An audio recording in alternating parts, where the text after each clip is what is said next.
Americans can't travel to Cuba purely for tourism due to the long-standing U.S. embargo against Cuba, which includes specific restrictions on travel. Here's a detailed explanation of the reasons behind this.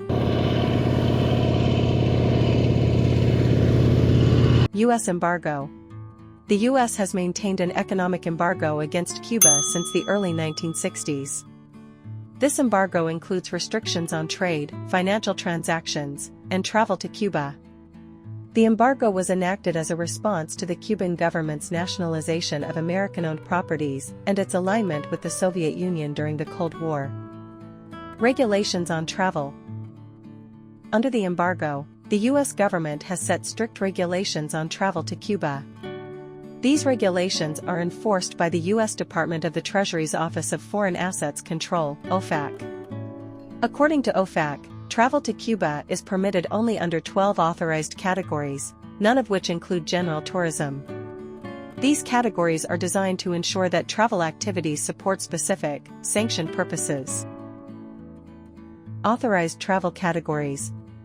The authorized categories include family visits, official government business, journalistic activities, professional research, educational activities, religious activities, public performances, support for the Cuban people, humanitarian projects, activities of private foundations or research institutions, exportation of informational materials, and certain export transactions. These categories are intended to promote cultural exchange, support the Cuban people, and further U.S. policy goals. Preventing support to the Cuban government. One of the main reasons for restricting tourist travel is to prevent U.S. dollars from flowing directly to the Cuban government, particularly its military and security services.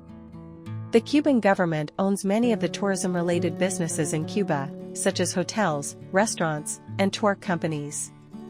By restricting tourist travel, the U.S. aims to limit financial support that could bolster the Cuban government's control and its policies, which the U.S. has criticized for human rights abuses and lack of democratic freedoms.